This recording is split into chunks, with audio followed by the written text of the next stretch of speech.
Welcome back to the Geekcentric podcast, and welcome back to our watch club for HBO's The Last of Us. Joel, save who you can save.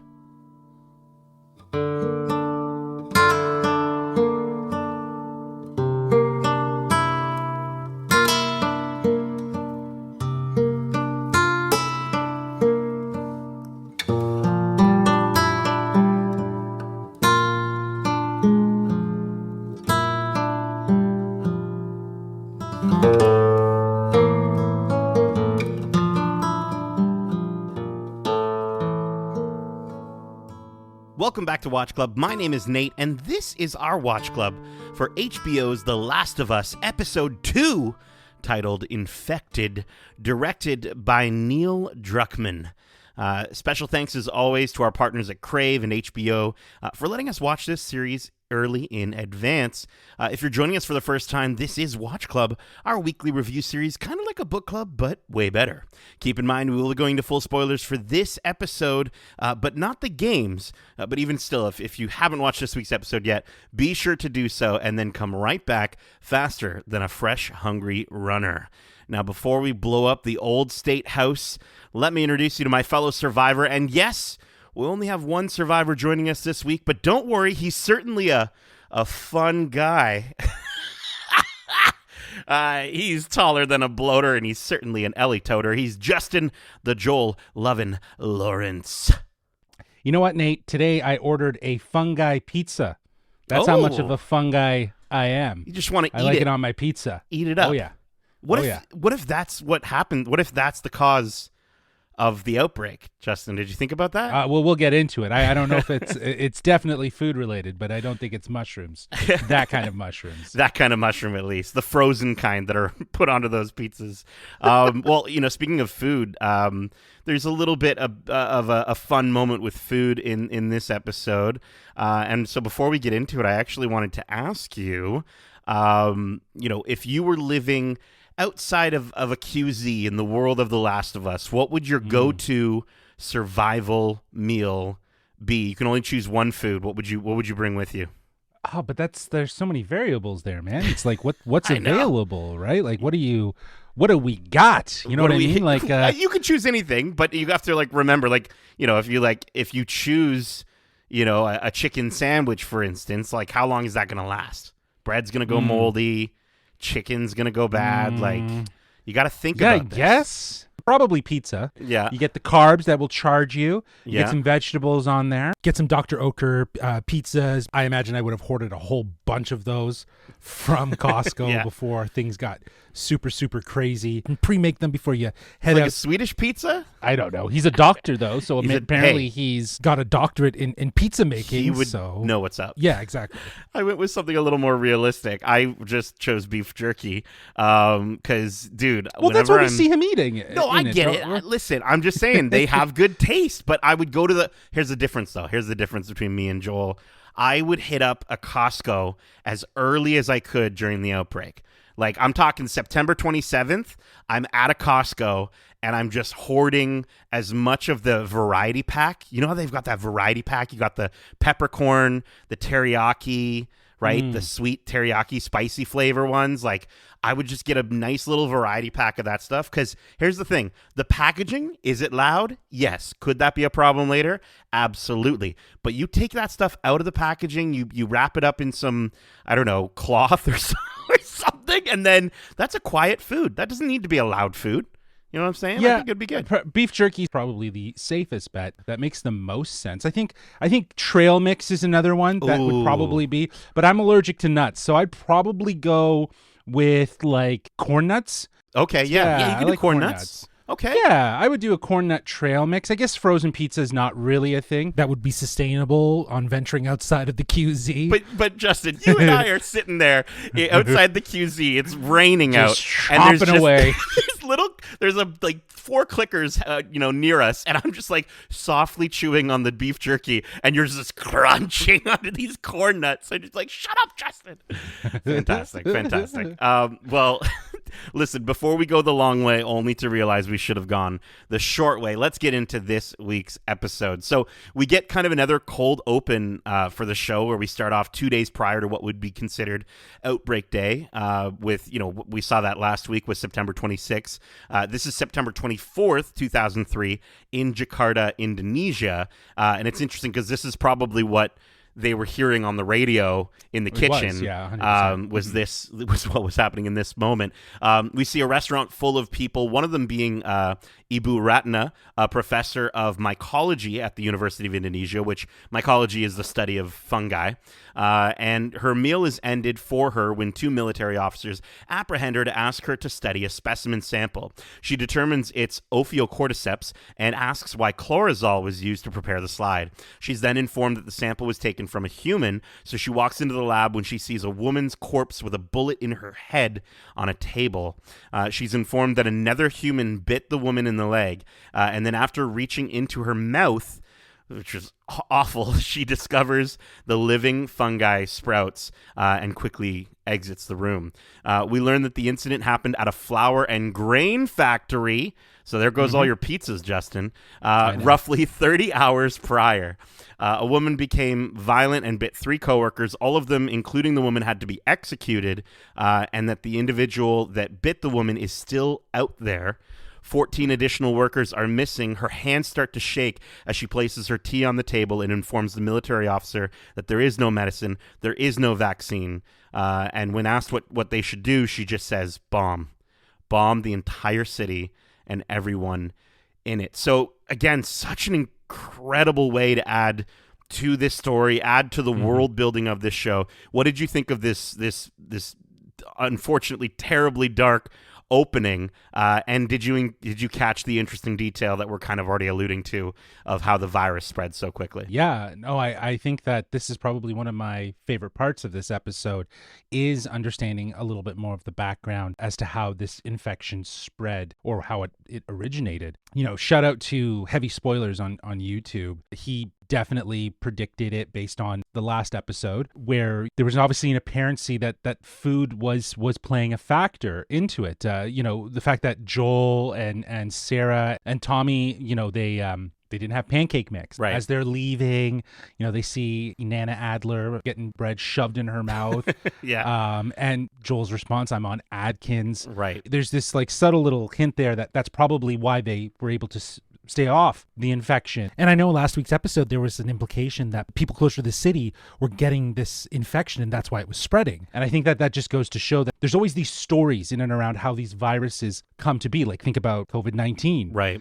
A pig and a bat met and, suddenly this is how we have this. It's had a baby. There's all these different, or it was manufactured or all of these different things. So they don't necessarily have all the information in the first episode. Here we get a little bit more. I think we still are going to get more of these flashback, maybe treated as cold opens that take us back to a period where we will see it. Maybe we will see that woman that's missing. Right. Maybe we'll see more of how the cordyceps infected the grain and the flour, because Jakarta is one of the largest producers of flour and grain. So it totally makes sense. Shout out to Heavy Spoilers. I'm sure a lot of people on the internet were talking about it. Yeah, I had a friend of mine reach out to me on Instagram. Shout out to Deke if you're listening, who sent me a Reddit post. User Anagnost also came to the very same conclusion, even calling out the Sarah not taking Mrs. Adler's cookies, Joel forgetting the cake, all these sort of little details. Now, the thing I don't know if contaminated flour would spread from Jakarta to Texas within 2 days, but at the same time, we don't know how long the virus has necessarily been in Jakarta, right? Exactly. Yeah. That is the part that we don't understand. It's the fact that things started getting really bad, September 24th in Jakarta, that then flowed over into September 26th in Houston. So it's crazy to see the span of it and how it did spread. It's rapid. But that said, I think this was, again, much like the cold open from the first episode, haunting. Yeah. Very terrifying. The fear from this doctor is just so. And she's just like, can palpable. You just take me to be with my family? And I was exactly. like, oh my she's God. just like, we're done. We're done. You know what I mean? We're all dead. Saw the writing on the walls, if you will. So I loved it. Well, and it's great because instead of, cheap dialogue to explain these moments, I think a lot of shows kind of do that, right? Where we get like in the before times or whatever, right? But here we're actually getting to see the people who are involved in these story moments that give us these answers to the questions that we've been wondering since the first game came out.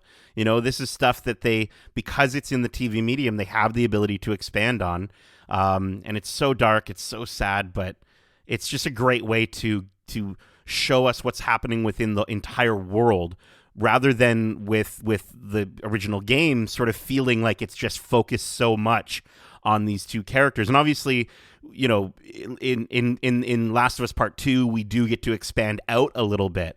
But just the idea of sort of getting the opportunity to go so far in a different direction in the world where we get to see these events that are so important for this story is just, it's awesome. It's so cool. Yeah, and I think the other thing too is it doesn't really matter in the game, in my opinion, right? It's not essential for the game. It's just people are infected, and these are sole survivors that are on this mission. Right. Here, as you said, in the TV medium space, we can explore that a little bit more. And I like that they've made alterations to it. Like there were in the game, I know, in the scene with Sarah, they a lot of people have been pointing out in the newspaper, it says, infected crops from Central America, South America, and so on and so forth. So I like that there's been a change to the narrative so that it can be explored more through this series as to how things came to be, right, versus in the game where it was just like, this is what we know and that is it.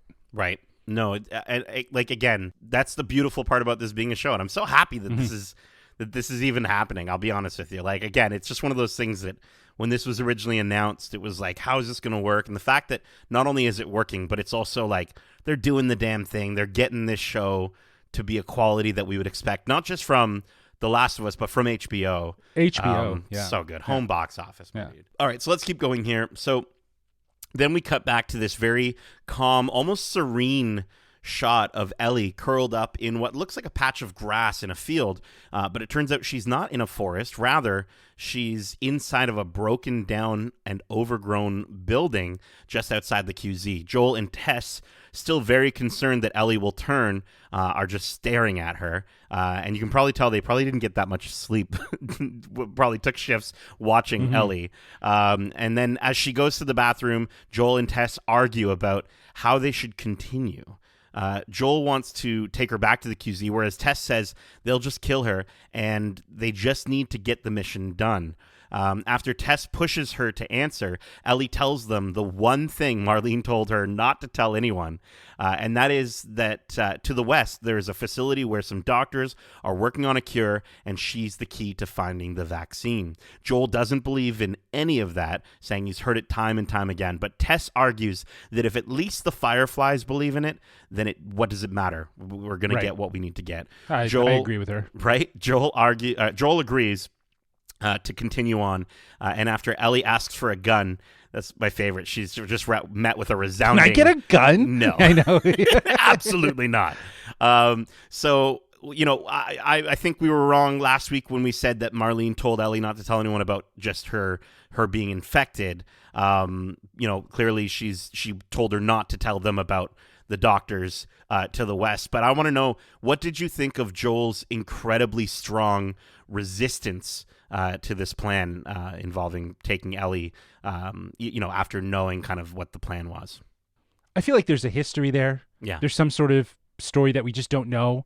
Hence why he was so strong in his tone to not want to go through with this, to just say this is hopeless. Let's just go back. Right. You can see he's clinging to whatever he can to keep him safe, right? Even though he can hold his own, right? And same with Tess. And I do agree with Tess. Like if it means that they can get what they want or need, yeah, right? Then what does it matter? Yeah, and they have the skill set to get her across to where she needs to be. Then what does it matter? Like, might as well just do it, because at the end you're winning, and whether they get the cure or not, like if you believe that they will, that's great. Support them. If you don't, then okay, well, let me do this task and get what I need as a resource. So I think that totally makes sense. I really enjoyed how when we cut from the title sequence back to this moment with Ellie, it looks extremely similar to how we're introduced to Sarah. She's sleeping. We have this sort of ambiance to the space that kind of dictates the kind of, it's almost like a juxtaposition of the lives that these two girls have had. Sarah grew up in obviously a very wholesome family style before everything went crazy. Right. And here, this is probably all that Ellie has ever known, is sleeping like this. And you know what I mean? Like, she went to this Fedra school and the military school and stuff like that. So Right. we don't really know the conditions. But I think at the same time that she's probably been conditioned and trained. It's an interesting sort of juxtaposition of the life that was and the life that is now in this timeline of The Last of Us. Well, I think it's lovely because it visually draws comparisons for the audience, right? So that it makes it easier for us to see how Joel is struggling with that comparison, right? If we can instantly in this first moment in this episode sort of see her as Sarah, then to get the understanding that Joel doesn't want to go through with this because he sees her as Sarah. He sees it as just another opportunity for him to sort of fail in the same way. Sure. So you're thinking that part of the apprehension too is the fact that he's looking at her as a kid, very similar to the way he looked at his daughter. Absolutely. He's like, she shouldn't have to go through with this. I feel like at the end of the day that we're going to get to that point and throughout this series where he is going to have a very sincere, like, caring. But I think right now, I don't think he cares enough. Here's the thing. I think we talked about this last week, right? Where we talked about fear and love. And I think this is him saying, I don't want to do this out of fear. But I think he's going to protect her out of love. And that's going to be the character transition that we'll obviously see. And I'm excited to see that because I like how this episode, and especially these moments, we see just how much they're butting heads, right? And how sarcastic she is with him and throughout this episode. And fantastic, line delivery with the sarcasm from Bella Ramsey with Ellie's, with her saying, fine, I'll throw my sandwich at them or something. Like she's shoving the chicken sandwich back in her backpack. I just was like, so good. So good. But yeah, this was a great sort of way to kick off this part of the story. So let's keep going here. So they head out and we see the ruined city, this time in broad daylight, which was awesome to see. I was getting I Am Legend vibes. I don't know about you, that's right? What I was thinking. Yeah. And especially where we're going. Right? Oh, for sure. Yeah. Well, so they're a 10-minute walk away from the State House, and they contemplate taking the long way or the short way, which Tess also calls the we're fucking dead way. While traveling, Ellie tells Tess the story of how she got bit while in the boarded-up mall inside the QZ, which she says she traversed alone. After hearing an infected screech, they quicken their pace and make their way through a hotel that's been flooded. Shout out, by the way, to the little frog playing the piano. I've got something I want to say about that little frog. But here we get to see Ellie informing them that she can't swim, and we get to see her pretending to check into the hotel while doing some silly voices. So a little more information on how Ellie was bit. And also I wanted to highlight her sort of playing around at the hotel desk because, I think, number one, I love how the frog playing the piano almost sets the mood where it's jumping on the keys that sort of sounds scary. And then we also have when she sort of falls back as well, where the piano makes yet another noise. Like, it's just a cool way to sort of use the environment to add to the soundtrack and to add to that jump scare moment. But it was also her sort of pretending to check herself in and ring the bell and, oh yes, I'd like one, sweet please. And like, it's just really funny because she's usually so mature. She's usually such a potty mouth. She can usually keep up with talking to the adults, that to see her acting like a little kid, right? She's still 14, right? And so to see Joel call her a weird kid, and then for her to do that wonderful 14-year-old thing of like, you're a weird kid, like just saying the exact same insult back. I just thought it was so good, and it was just such a great way to sort of remind the audience of like, yeah, like I know that she's grown up in this world, but yeah, she's still a child, and so she still wants to have fun, and I don't know, just I thought it was a really lovely moment. It's also a sad reality that she'll probably never actually get to check herself Absolutely. in a hotel. Yeah, you know what I mean. So playing pretend is very much all you can do at that time. So, but I agree. I think that it shows we will see probably the sort of tough, hardened exterior. There is a vulnerable, childlike sense to her still, right? She is 14, so it's naturally there.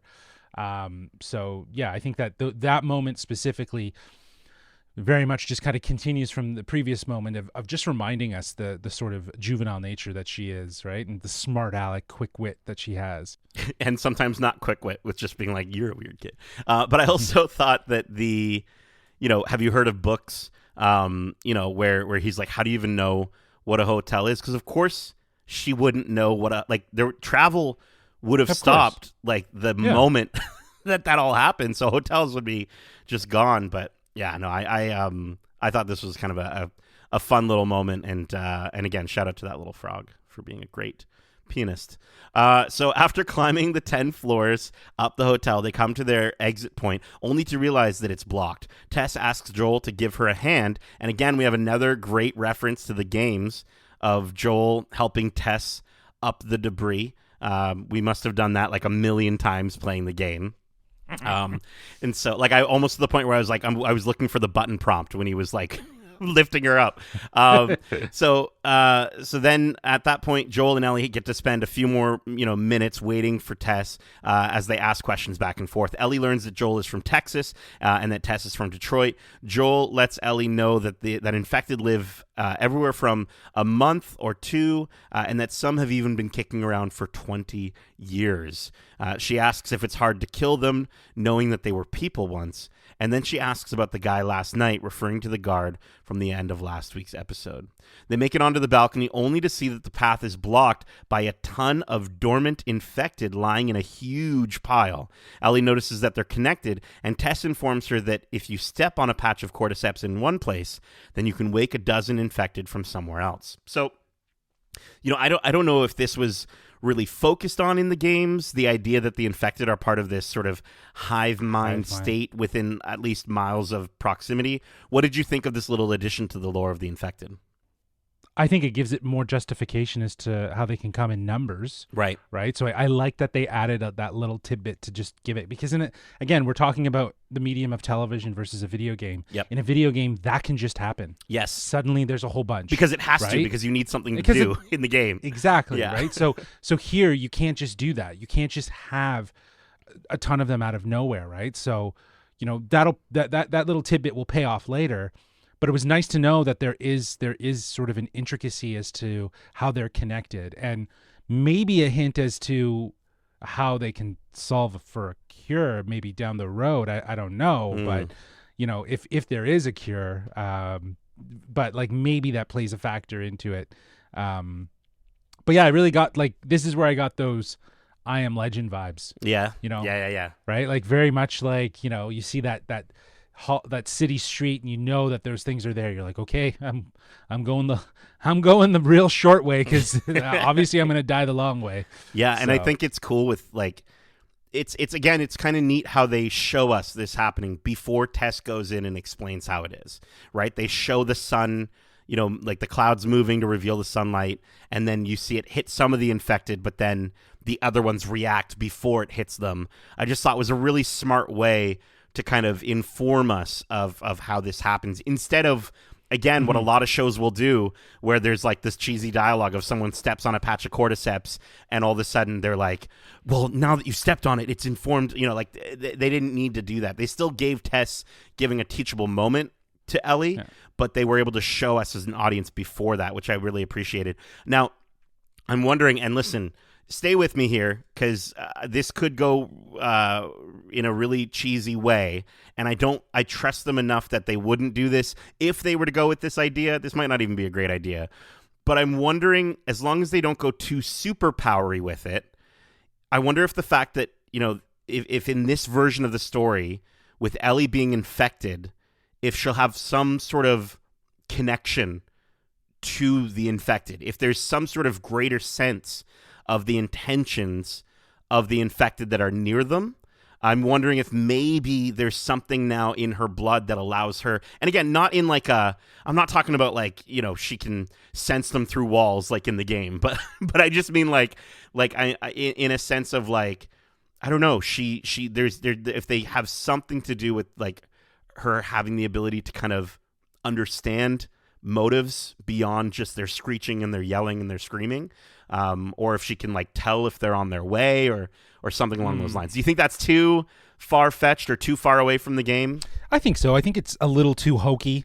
Yeah. It kind of solves a lot of problems, and makes things, I think, easier for them. Right. If she can suddenly communicate with them, and I think it kind of, goes down that road of, oh, she's a mutant. She's part human, part cordyceps. She's got the best of both worlds. It's very, B movie-esque, and I feel like that's something that would be an easy solve to them being able to fend off the infected. Yeah. So yeah, I don't know, but again, like you said, the way they were able to show the sun hitting the infected, they rolled, and you see them all rolling. I was like, oh, they're all moving together. Like, I had the same reaction that Ellie had in that moment, like, oh, they're all connected, right? And to have that explanation of, oh yeah, it's like a hive mind, right? Like, that's great. Like, that's a great new addition that makes at least what we'll see throughout the rest of these episodes a little bit more plausible and believable. Totally. Yeah. And I will just say really quickly, I got the urge today to jump back into the game. So I've been playing it again, part 1. By the way, for those who don't know, if you have a PlayStation 4 or 5, I believe, I'm pretty sure it's for both. They have a trial now where you can get Last of Us Part 1 for free for like a short period of time. It's like you get like a demo, like I think you get like 3 hours or 2 hours or something with it. So you can probably play through up until the end of this episode. So definitely check it out. So they head to the museum only to see that it's covered in cordyceps, but Joel determines it's long dead. They head inside, and Ellie discovers a fresh corpse with gashes and scratches all over his face. From that moment on, they choose to stay completely silent. They sneak through the mostly empty museum and then they walk through an entrance at the top of the stairs, only to have that entrance collapse behind them. This alerts a couple of clickers, and Joel mouths to Ellie that they can't see, but they can hear. Ellie gets startled by one, and they're immediately attacked.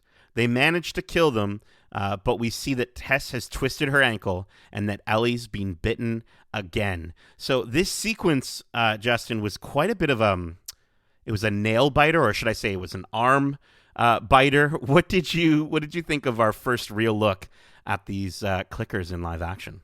Well, they looked great. I think that, they're very video game accurate. They're twitchy, they're demented, they have the speed, and they're horrifyingly scary. So yeah, I think they nailed the look and the sound, which is great. I'm very excited to see more of these infected throughout the rest of the series. The bloaters and all the different iterations that we'll get. This needed to happen. We needed a little bit of an action piece point. Right. It wasn't heavy action, but it was just the right amount. Given how much dialogue and walking has taken place in this episode, it was nice to get to this point and have a bit of a confrontation that set the stakes and reminded us of what lurks in the shadows. But I will say there was a lot going on. I didn't catch how one of these clickers bit Ellie. I'm not sure if I missed something. Yeah. So absolutely. So because I went through the episode a few times. It's the moment that Joel steps on the glass and it jumps over the table, you can actually see it biting her arm in that exact spot. So it was definitely a bite. I know it looked kind of small for it, but you have to imagine that the reason her other part of her arm looks a little bit more infected was it wasn't a clicker last time. It was probably a runner. I think she describes it as like it never did that to someone. So I'm assuming the clickers are they're a little more scratchy. They're a little more bitey. But I thought they looked fantastic. Like exactly as we remember them, like you said, voiced by Misty Lee and Philip Kovacs, who are the same people who voiced them in the games. Which we did a shout out to we did a YouTube video where we, don't sue us, but we used a few of those vocal sounds in one of our videos that we did about The Last of Us. It was fantastic. Check it out. And going through that YouTube clip, there's a YouTube clip of just all their sounds online, and it's just It's horrible. It's just the worst thing you could listen to. But I had to do it for the video. I think they're really, really, they're so incredibly designed, the clickers in particular, because they've always reminded me of the overall design of the world of The Last of Us and the cities of The Last of Us. Like, it's kind of like the destroyed, grown over city. It's a terrible thing, but then at times it can be beautiful in some ways. Like, they sort of have almost this floral aesthetic to them that, like, sure, I wouldn't want to be in the same room with one, but seeing one and seeing just sort of, I've seen art pieces that have been done with these cordyceps infected faces, and it's just, I don't know, in a weird way. Am I crazy for thinking that it's kind of beautiful at the same time? No, I think aesthetically you're hitting the nail on the head there about how they juxtapose the beauty of the city and the overgrown, nature on the buildings, and looks very similar to the overgrown floral blooming out on of their people. face, right? So yeah, that's a fair assessment. It's interesting to see beauty and terror have similar sort of traits. It's very much like love and fear, right? Yeah. They share things, and I think they can be aligned in some ways, right? Just get me, somebody Photoshop me as Owen Grady, Chris Pratt's character from Jurassic Park, and just put me with some clickers, and I'm just there. I'm teaching them the right way to do things. I don't know. I thought, speaking of Jurassic Park, though, this scene also reminded me a lot of the kitchen scene of Jurassic Park, right? Of just sort of, especially in the ways that some of these shots were done, were so good. Like shooting off the reflection of glass, like broken glass, I thought was so smart. And just the way to sort of give us the sense of space. I just thought the cinematography was great in this moment as well. Really, really terrifying. So Joel tapes up Tess's ankle as Ellie traverses a plank of wood to get across the street from one rooftop to another. And we get yet another great reference to the game of her and Joel taking in the view of the city, as the sort of the main theme of The Last of Us plays lightly in the background. They get to the old state house to discover the Fireflies have been attacked, not by Fedra, but by themselves. One of them got bit. The healthy ones fought the sick ones, and everyone lost. Tess becomes more and more desperate to figure out what they should do next. Joel tells Tess they're going home, and she gets really upset with him, telling him that their luck had to run out sooner or later. Ellie realizes that Tess is infected, and we see that she was bit on her shoulder. Tess shows Joel Ellie's arm and how it's healed up so quickly. She asks Joel to take her to Bill and Frank, that they'll know what to do, and you kind of see her left arm starts twitching. She asks Joel to get her there and set everything right. One of the dead Fireflies starts to come back, and Joel shoots it dead, which alerts the massive horde of infected we saw earlier. Knowing that they might have about a minute, Tess starts knocking over barrels of gasoline and grenades. She tells Joel to save who you can save, and Joel immediately grabs Ellie and is dragging her out of the museum. We see the horde break through the entrance as one slowly approaches Tess. She struggles to ignite her lighter, and the infected embraces Tess, and we see it insert itself into her mouth. Which is a sentence I was hoping I wouldn't have to say in this podcast. She manages to ignite the lighter, blowing up the building, sacrificing herself in the process. And as Ellie lets out a big sigh, the episode ends. So, fantastic way to end this episode, and a great stopping point for the story. I know that when I was playing through the game, I actually remember being like, okay, that was a lot. I'm going to take a break at this moment. And it's funny, last week I called Kevin a clicker kisser, and I had no idea that we'd be getting this horrifying, terrible moment. Well, I feel like even though I feel like don't come for me in the comments or whatever. I know it was a runner, not a clicker in this moment. But Justin, what did you think of this ending? What did you think of Tess's sacrifice? And when do you think she was infected? I don't know when. I think that it had to have been, if we're to imagine that it had been over the course of the last few days, then it's either outside of the window of time that we see her before she's interrogated with Robert. She could have gotten bitten, or I can't imagine that bite looked like it was getting seriously infected. So it looked days old. Like it didn't happen when they were in. But the they say it museum, usually like right? 2 to 3 days is how long it takes to turn. So Right. so if this was maybe she was bit a couple days prior, because I don't think, to your point, how infected it looks, I don't think she was necessarily bit in the museum. No. Right. So I don't know. Maybe we'll see. I don't know if like maybe. Yeah. But I and the other thing too is like this is kind of like maybe one of the negative things about this episode specifically Mm-hmm. is that it felt like when we got to this moment, it was like, okay, we need to just let Tess go, right? Like we just need to now move on from the three of them and just have Joel and Ellie, trudge along the rest of the way. It just sort of felt like it was a matter of convenience to let her go here and to also just give her a fond farewell, right? Like the idea of that she sacrifices herself, that she's infected. Mm-hmm. I think that just adds that, poetic heroism to her character. And the fact that the clicker came over to her, the runner came over to her. I think the runner knew that she was turning. Yeah. Do you know what I mean? Well, I was going to say that. And- Yeah. I like, because, Yeah, you look at it. and then it's sort of like the cordyceps recognized it and was, inserting itself to sort of say, wake up.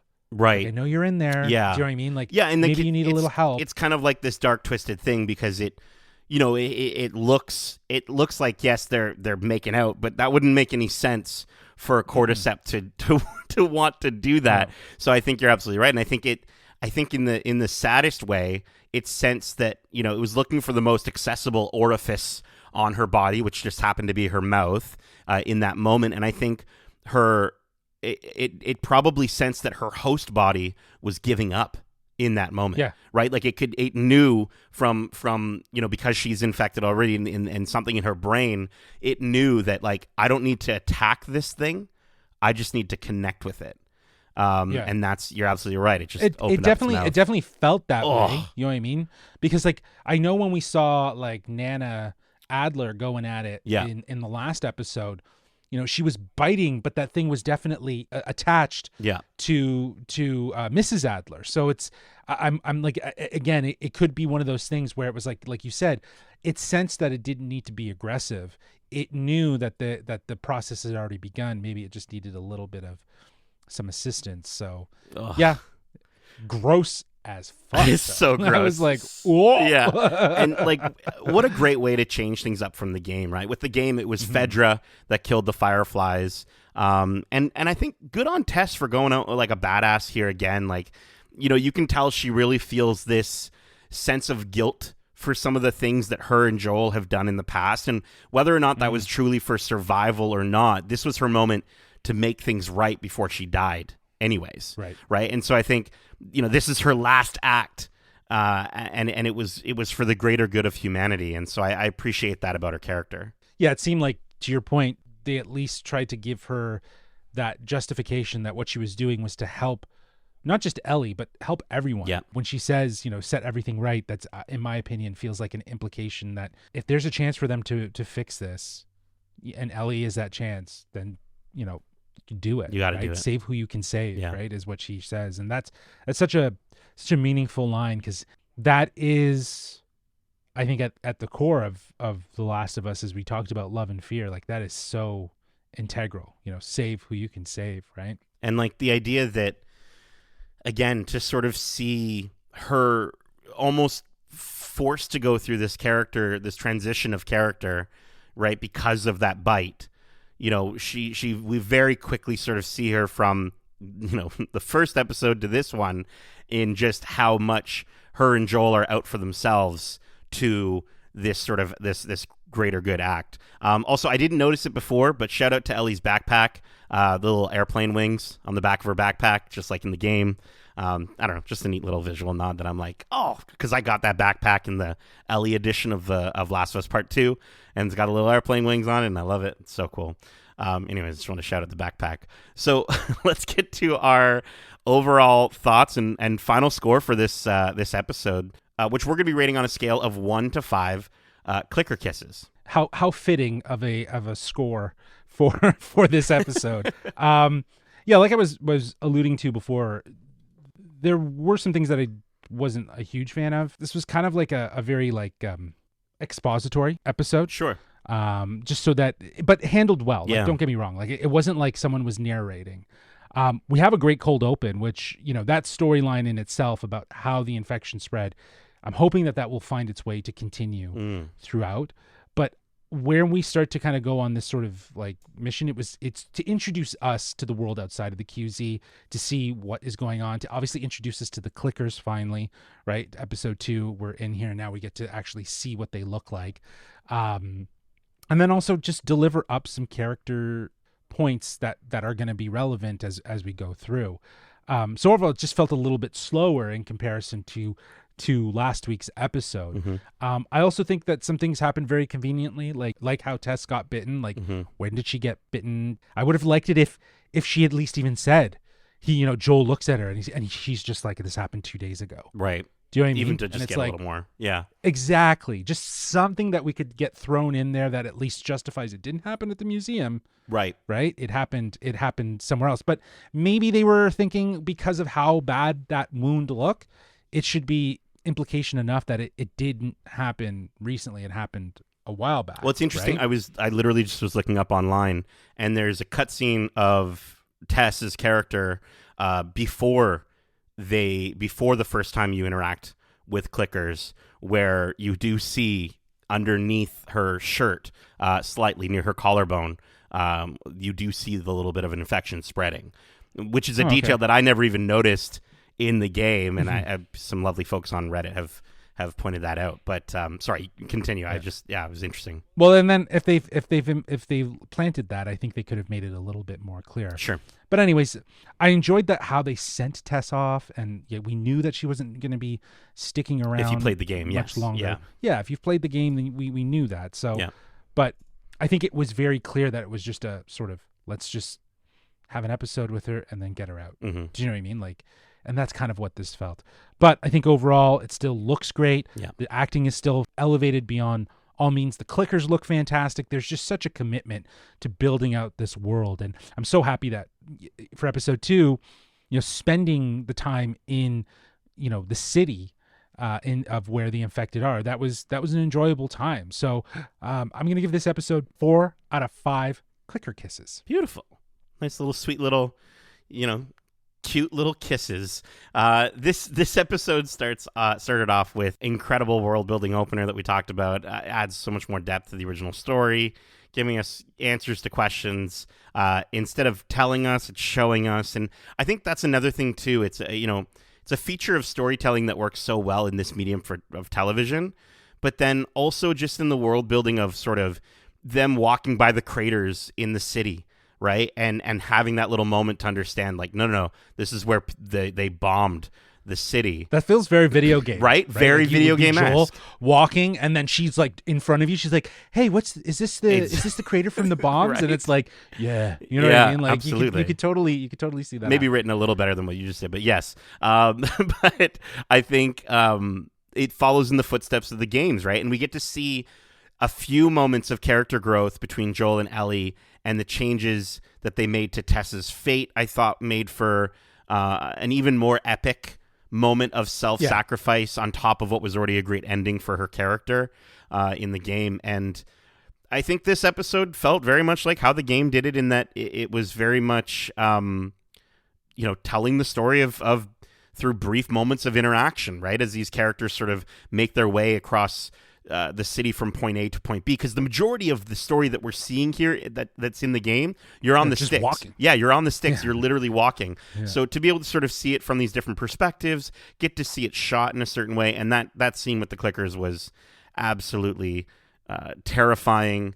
And, there's some series out there that we've talked about in the past. I mean, I think of that one episode of Loki where it's literally just two characters walking, talking to each other for the entire... It's just Loki and Sylvie walking in the middle of that season, and it was so boring. Like, at least with this episode, the way it's shot, getting the moment with the clickers, I think the opening and the closing to this episode are such high peaks that the fact that it dips in the middle a little bit is fine, because they need to get through this part of the story to get to the parts that maybe are a little bit more for sure. It's and not to say that it's horrible. No, of it's course. not the storytelling.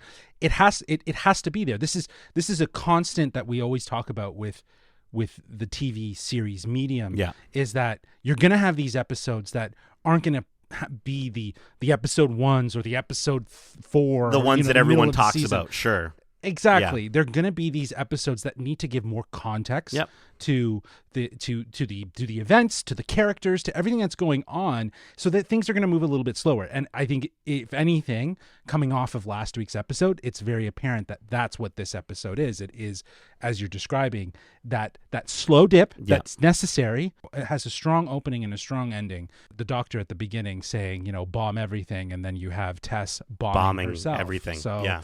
Right, so it's bookending. It's an Justin. interesting. Yeah, there you go. That's what I was going to say. There we go.